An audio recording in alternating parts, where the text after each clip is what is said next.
Bare necessity, but simple bare necessity. Bare necessity, but simple bare necessity.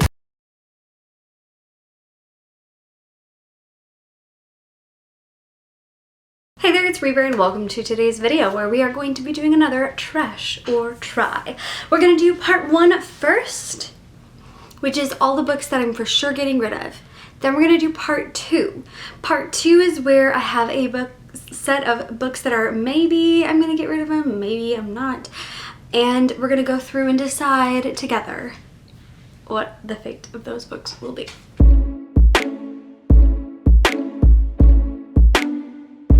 So I actually only have one unread for sure I'm getting rid of book, and that is this copy of Les Mis. And the reason is because until now, I didn't realize that at the bottom it says edited and abridged. Abridged? I don't want no abridged edition. Give me the whole thing. You mean to tell me that this is abridged? What did he cut? Not much. Anyways, I'd rather just have the full version and a prettier version. So I'm gonna, and yes, I did try to read this a couple of times, but it wasn't the right time. The rest of the for sure books are all ones that I have read, which means that I have definitely a problem when it comes to just getting rid of something if I haven't read it. I have to like make sure for sure that I want to get rid of it, but that's okay. We're going to start with the non-speculative ones. So we have The Tattoos of Auschwitz. I read this last year. If you want to know more of why I would want to get rid of this, then go check out my wrap-ups from last year. There's only 4, so it's not going to be hard for you to find it. And my worst books of the year. Another one that I read last year, Love Letters for Joy. While I didn't hate this book, it wasn't what I wanted it to be and what I was hoping for it to be, so I'm just gonna pass it along. There's no reason for me to hold on to it for a couple of years and then get rid of it later. The last one that is non-speculative, The Notebook by Nicholas Sparks. I went back and forth on if I should hang on to this just to have it to talk about, but the reality is that I don't need to hold it up when I'm talking about it, and I don't need the reminder of it on my shelves to remember that it exists, and if I need reminders of which books I disliked actively, then I should just make my own special reference list. I don't remember if this is speculative or not, but this one is going to be controversial. I'm sorry. I'm really sorry. Don't hate me, okay? I don't hate this book. I'm not getting rid of it because I hate it. I will explain why.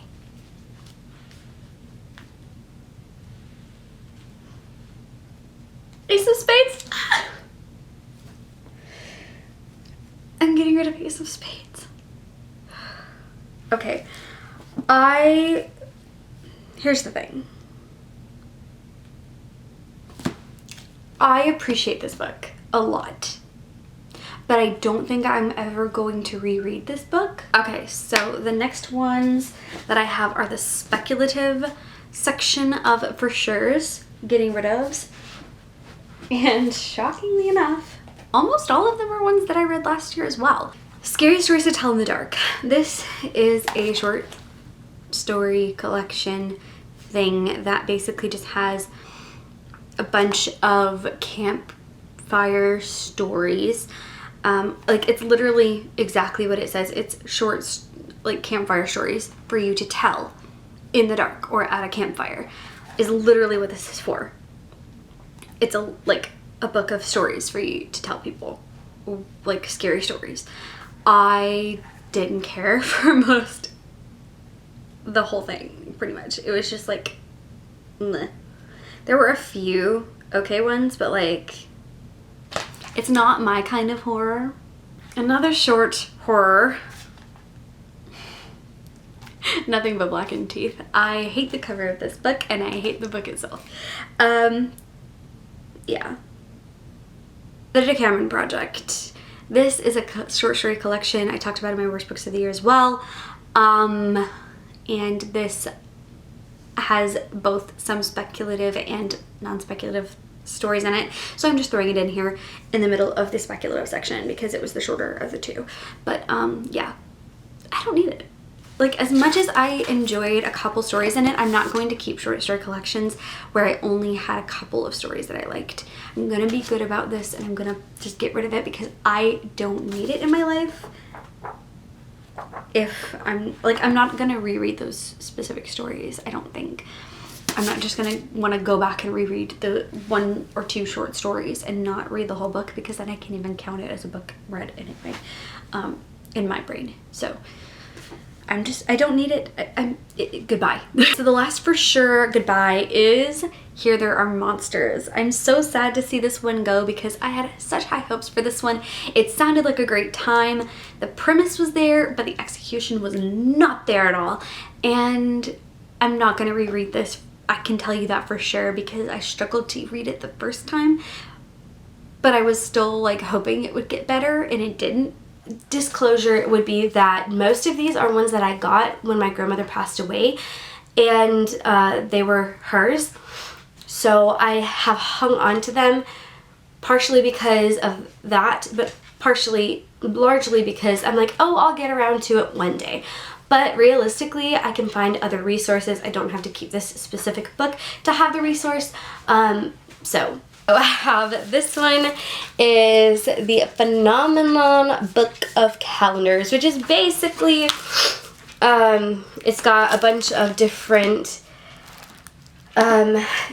calendary things, astronomical, astrological, Chinese calendar, all these different things related to birthdays, and it even has this big giant one. It's kind of cool, to be totally honest, and it's from 1979 to 1980. So that's also kind of cool how old it is, and the fact that if I were to keep this, it would probably be something cool to have and sell to some collecting person. But also, I don't know why I have this one. I can see why I would have grabbed this one. But I think I didn't mean to pick this one up when I was going through everything. But this is called Astrology for Adults. Oh, it's 1969, so maybe that's part of why I picked it up, as the year of how old it was.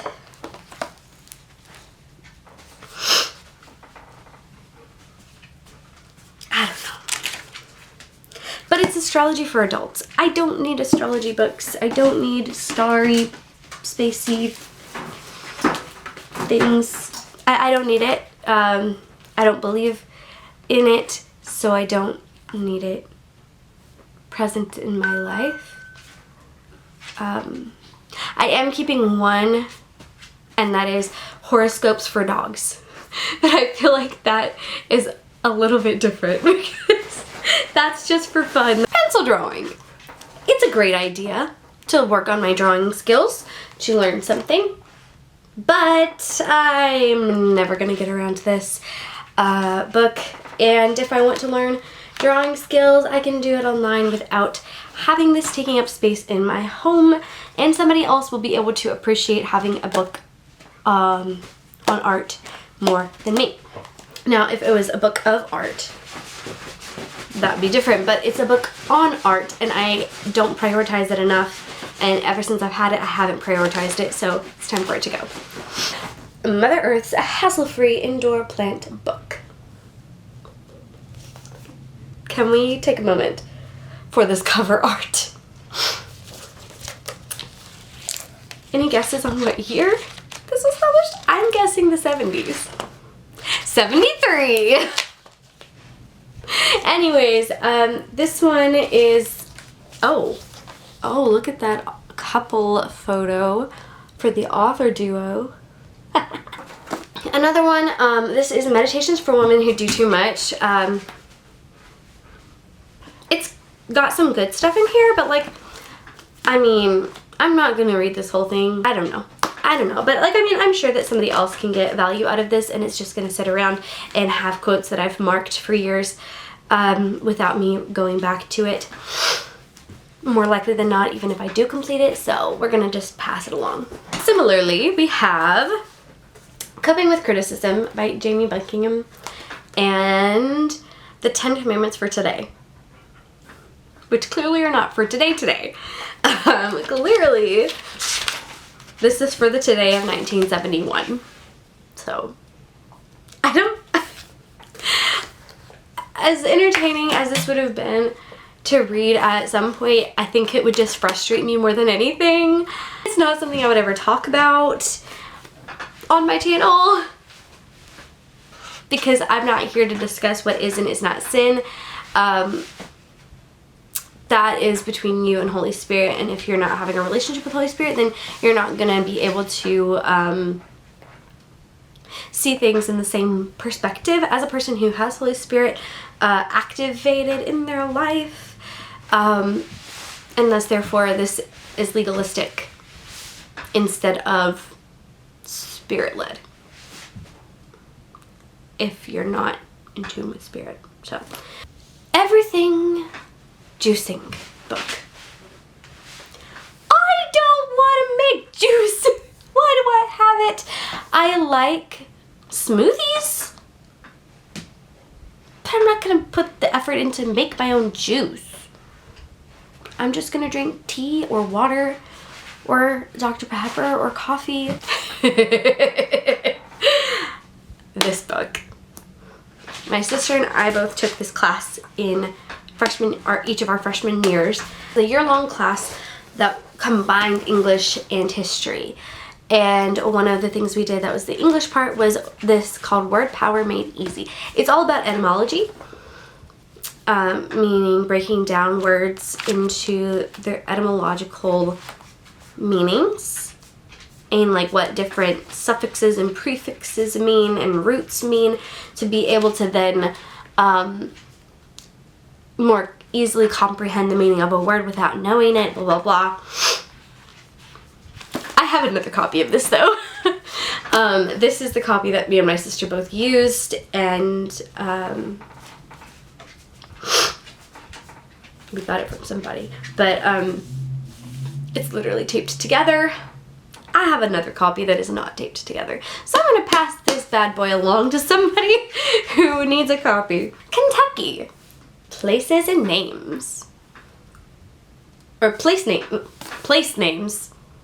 Kentucky place names. My sister was a history major at Western, and so at Western Kentucky, and so she took classes that did also deal specifically with Kentucky history because the university was in Kentucky. So the next 3 are ones that I picked up at some point, and I have now since realized that it's not something that I need in my life. One of them is Philosophy for Dummies.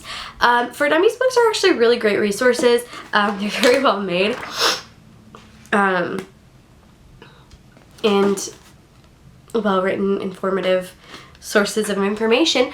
But I don't care anything about learning more about philosophy. I don't need to know about philosophy. I have my spiritual things, and that's it. And I wasn't looking into this for like coming up with my thoughts on life or understanding anything. I literally was just like, oh, well, maybe I should look into philosophy more, because philosophers and philosophy is mentioned a lot in historical things and in literature in general. So maybe I should get to know more about what philosophy really is, as far as like what it encompasses, getting to know famous philosophers, getting to kind of understand some of the main key things that if I were to see something in a book, I would know the source, or know like, oh, that's a quote from so and so. I don't need to though. I don't need to. As much as that would be kind of fun, I've had it for long enough that I would have gotten to it by now if I was gonna read it. It is for white folks who teach in the hood, and the rest of y'all too. Basically, this is about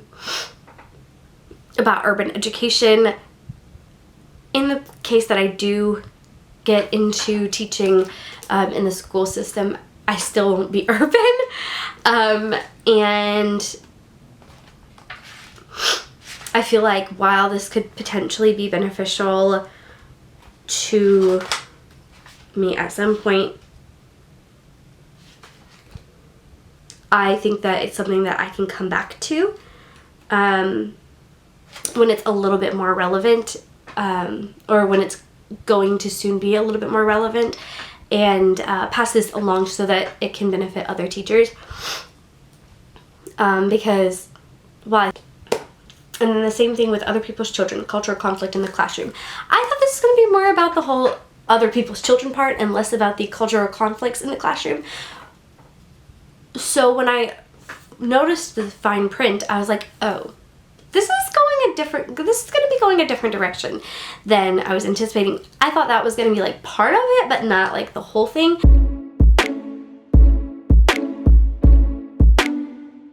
Okay, let's get into the maybe section. I want to give this one more like look to see if maybe I just read it in the wrong headspace before I for sure get rid of it, because like I said, Kayla loved this, so I want to give it one more like hurrah before I decide for sure that it's one that I need to get rid of. But I'm a bit skeptical that I'm gonna end up keeping it, which makes me sad. And then the other one is Stalking Jack the Ripper by Katie Maniscalco. I have the next 2 books in the series and I haven't touched them. Partially because I really would have to reread this one before I went in on those. Hang on. I would need to reread this because I don't remember enough from it. I also feel like I read this too soon in my weird books era to really know how I felt about it. And I read some other things that I was kind of meh about around the same time, like Jane Steele, which I definitely, after rereading it, didn't work for me upon reread.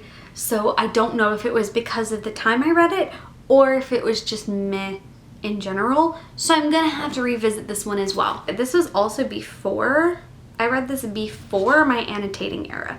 So this was several years ago that I read this, before I began annotating everything.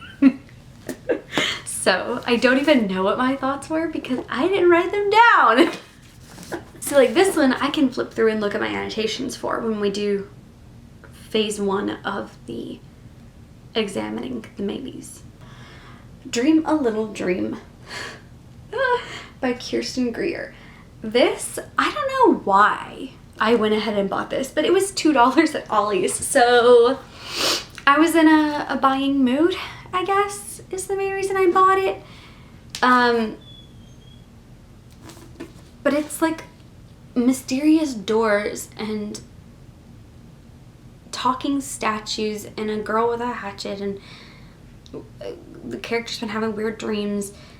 And then she has this one where she's in a graveyard at night and sees 4 boys conducting magical rituals. She recognizes the boys, blah blah blah. And so it's like mysterious and magical and dreams and stuff. Translation copyright. Are you telling me this is a translated book? No way. This is the author of Ruby Red. That's on my TBR. I must have known that because I must have looked it up on my stuff when I was entering it. I don't know. Anyways, translated from German. What? Does that mean that the Ruby Red series is translated fiction? I have to look into this. I have to. I don't think I'm gonna just be able to decide this one by just looking into it. I think I'm gonna have to actively read part of it to decide if this is something that I want to give a shot or not. Can You Keep a Secret by Sophie Kinsella. I have the Confessions of a Shopaholic book 1 and also the Christmas one as well. But this is the one that I'm like, do I need this, or did I just pick it up because it was Sophie Kinsella? And I wanted to try Sophie Kinsella. So, I believe this one's YA. But the premise doesn't sound excellent just from the first line. Secrets from her mother. I lost my virginity in the spare room. So just from the first line of the synopsis, I'm not confident that this is something I'm interested in. So this is probably gonna go, but I want to make sure before I get rid of it, because like I said earlier, I can't just get rid of things very well. Moxie. This I actually have in ebook and didn't realize that I already had it physically, or the other way around. I had it physically or digitally and didn't realize that I had it digitally and got it physically. I can't remember which way it happened, but I found a cheap copy of it. A couple years ago, I may have enjoyed this. 4 years ago, pre-2020, I may have still been able to have the capacity to have enjoyed this, but now I'm a little more skeptical as to if it's something I actually need to read at all. But it has this whole 80s vibe to it, and the little like sketchiness of the cover. The Masterpiece by Francine Rivers. Hear me out. I read Redeeming Love when I was in like middle school. Adored it.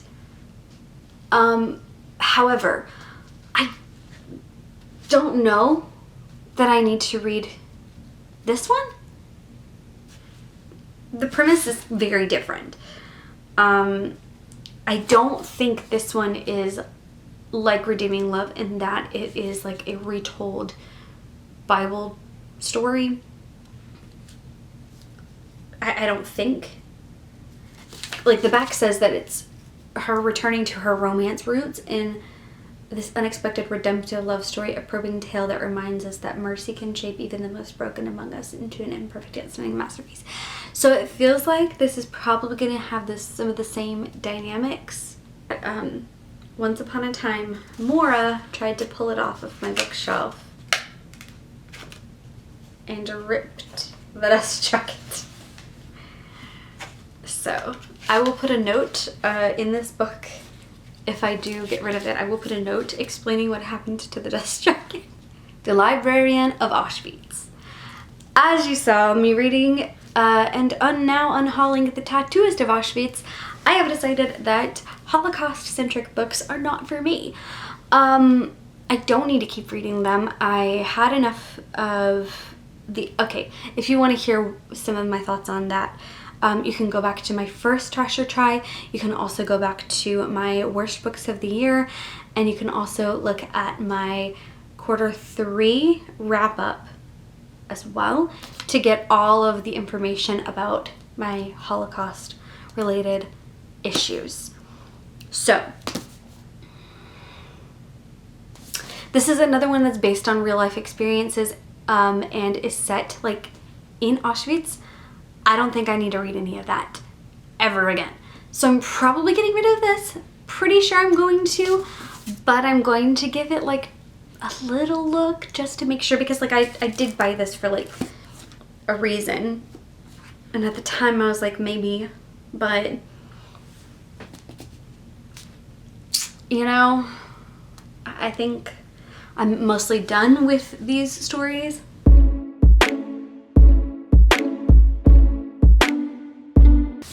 This one is definitely gonna go. It is also based off of a true story type situation and is definitely set like in the camp, so it's gonna go. I think that somebody else will want this more than me. And Keep a Secret had very high ratings for everyone that did read it back when it was popular, or you know, back when it came out. So maybe on this one as well. And this is adult, not YA, so that makes me feel better about the synopsis. Okay, just from looking at the synopsis, I actually do think I want to keep this one because it sounds fun. So I don't think that I necessarily need to read it right now this second, but I may still consider reading it before I end the video, just depending. So this one is a keep. What I'm going to do next is flip through my tabs in Leave the World Behind and see what I marked as a negative thing. If I actually tabbed anything that was like bothered me, and like scan through those sections again and see how I feel. I flipped through about half of the book in my tabs, and this can definitely go.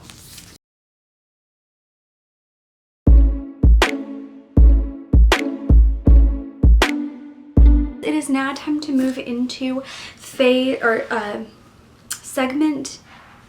2, part, I can't remember how I titled it, but the second phase in part 2, where I've done my research section on the books that I have, and I didn't get quite enough information on some of them to decide if it's a yes or a no. So for those books, I'm going to be moving into phase 2, which is to read some of, or maybe even all of, the book. I am so keeping this one. I'm so keeping it. I'm here for it. Finishing chapter 4, and it's official. I've got to read the rest of this, but it's just so fun. And it's exactly what I was hoping for. It's giving those vibes. At first I was skeptical, and honestly up until the last bit of that chapter, I was still unsure. But finishing that chapter, I was like, yes. The zine pages that are in there, the drawing the little symbols on your hand, to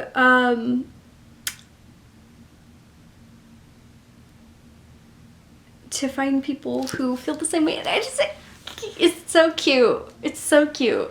I've got it. I'm gonna have to go back through those 50 pages and tab anything that I want to tab, but I'm definitely keeping this one. I finished Moxie. This was pretty good. There were a couple of things. The situation is pretty extreme. And like kind of over the top to make a point, which I understand is definitely a theme in books that are like this, in terms of like a like, you know, Ace of Spades. It's the extreme rather than the over the top situation, rather than the typical normal level of what happens, because stuff like this isn't the kind of thing that would fly under the radar and go unnoticed. And I'm saying this coming from a small town, coming from an area that would definitely be considered very similar. There are literally just 2-3 fast food restaurants, including a Sonic, which I thought was funny because one of the 2 options you have here is a Sonic. Like, there's nothing else to do for teenagers. Literally go to Sonic and get ice cream, go to watch football games on Fridays. That's basically it in town. So I very much feel like there were some things that were really accurately done. However, I do feel like to an extent you have to, you know, remember that it, you know, take some of it with a grain of salt. It's not 100% like a realistic situation. In my town, there's one high school. I went to school in a different town, but in the town that I live, there is one high school, and everybody knows what's going on all the time about everything. And there's really no way that the stuff like that would fly. Under the radar very easily, and go unnoticed because of that. So here's the thing about the security camera situation as well. That's not very realistic for them to not have security cameras, because by by 2016, 95% of all schools had security cameras. And high schools were among the first to get them because they wanted to use them for behavioral purposes, not just safety. Because, you know. Okay, here's one of the other things. Money being funneled into other places would have been less realistic of a thing to happen in this time period because of the fact that things like audits occur. And so things like that are actually pretty hard to accomplish. You wouldn't be able to funnel money from other areas unless you had acquired money in a way that you were keeping under wraps. Like any money that you received from the government, like all of your grants and stipends, all of your grant money and all of that has to go to the thing that it's given to you for, because they will come and audit you.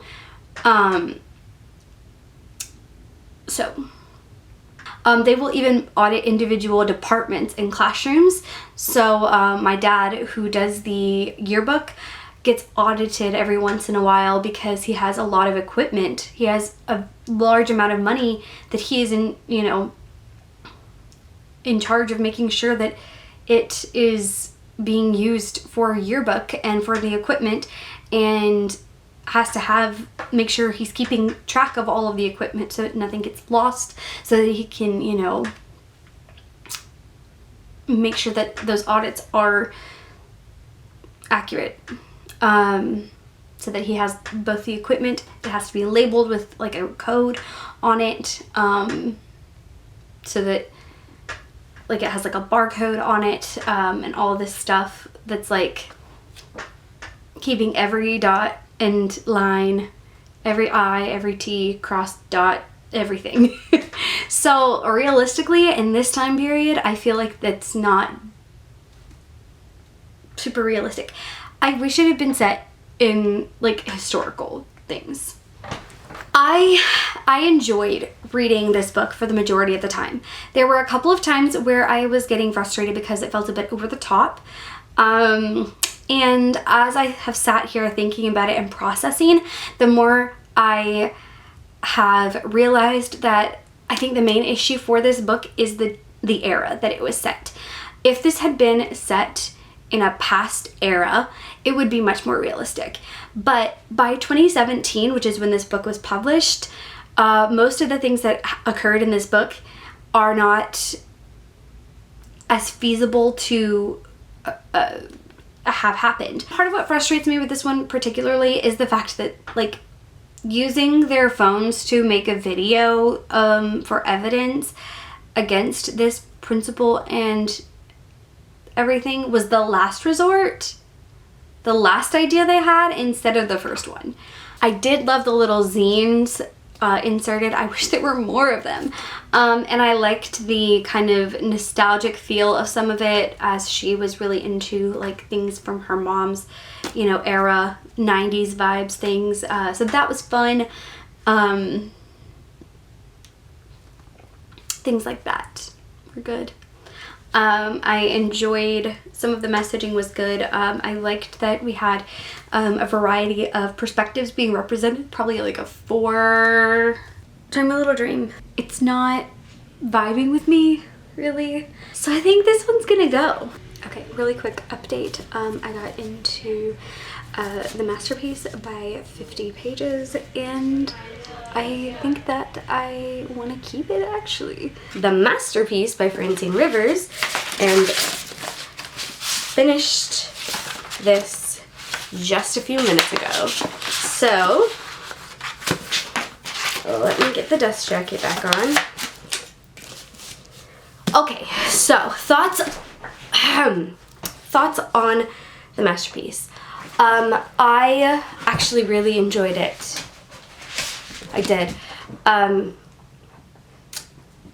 had forgotten how much I enjoyed like Christian values in fiction, and that being actually represented in like a proper way of like your faith being the point and not just, you know, being a goes to church on Easter Sundays kind of thing, which is what you see most of the time in books, like in pop fiction. We actually got a conversation about Holy Spirit in this, and that's a big deal because a lot of the Christian community pretends the Holy Spirit doesn't exist because they don't understand the Holy Spirit and therefore they are afraid of Holy Spirit, or they have like really ridiculous viewpoints about who Holy Spirit is, what he does, the whole point. It's heartwarming. There are lots of layers to the story.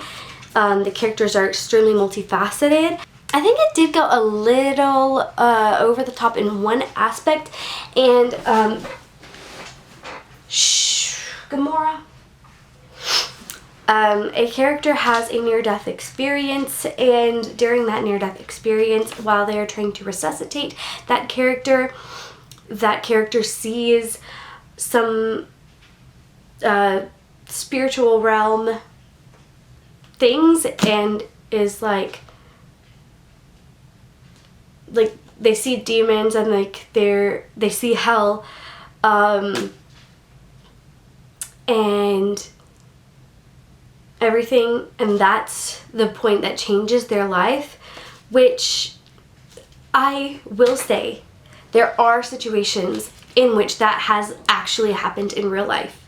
However, the extreme rare case of that is what frustrated me, because that's so rare to exist, so rare of a situation to happen where somebody has a near-death experience or dies and then is resuscitated. And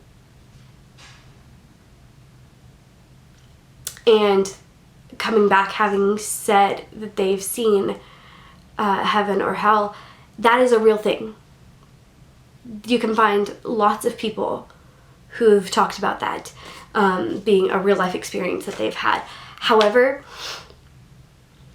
it is still so much less of a real experience compared to the average person and what most people do experience. So that was kind of frustrating for me because I felt like it was almost a cop-out to me to like give the character, when you give the character like indisputable evidence like that, it's so much more frustrating as a person who, you know, seeing is not believing, but in this case the character saw first and then believed. Okay guys, this video keeps getting longer and longer. I just keep adding things, but okay, I was gonna read Stealing Snow for my winter TBR for this year. I, first of all, thought it was a standalone. I have gotten almost to 100 pages in, 92 pages in, and I still feel just like average about it. And I think it would be like a 3-star book unless it did something excessively dumb. But I also know that I don't want to continue with the series. Anyways, I am going to go ahead and DNF this. Who is she? Who is she? This is like the second book that I have DNF'd in the past like 3 years. Like full on DNF, like outside of Trash or Try videos. Oh my lord, you guys, I don't know what's happening to me.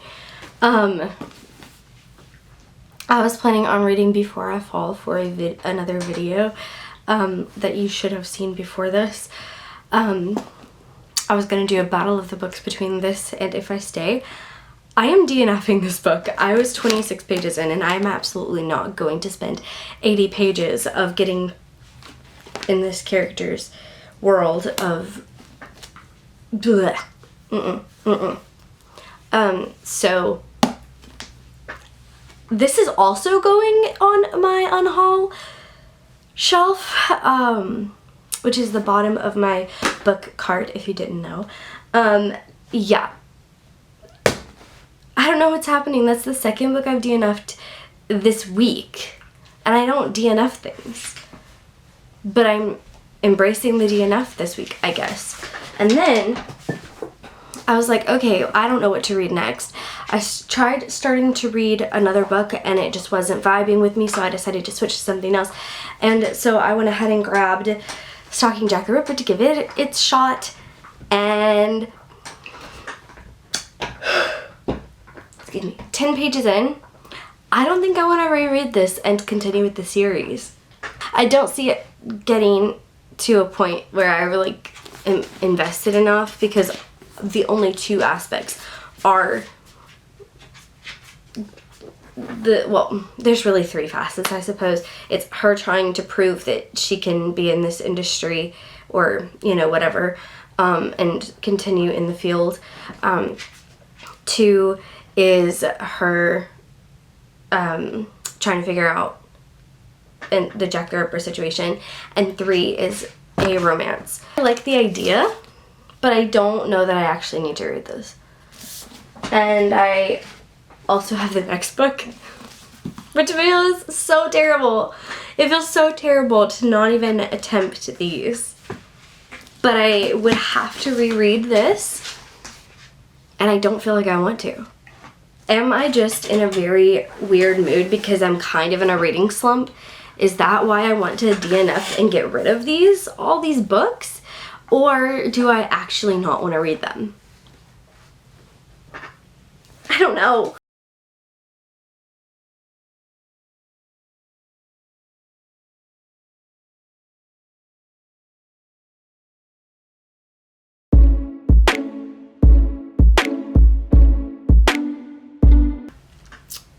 I have a dilemma.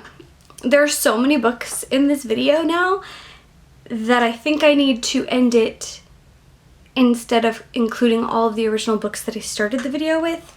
So you're gonna have to bear with me on how this video ends up getting edited. And I'm not gonna hold up all the books, I don't think, that I'm getting rid of, because of the fact that there's so many. I literally would struggle so hard trying to lift him. If you look at that bottom shelf,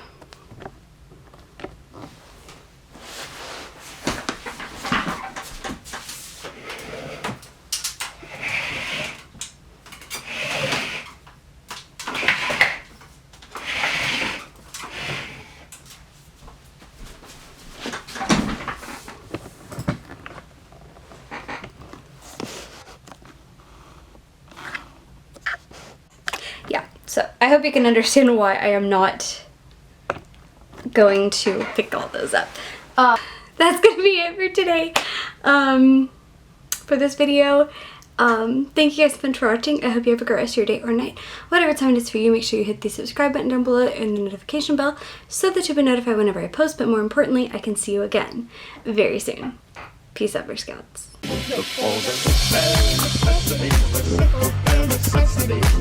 About your worries and your stress. I mean a bare necessity. That's why a bear can rest at ease with just the bare necessities of life. Yeah, with just the bare necessities of life. Yeah, man.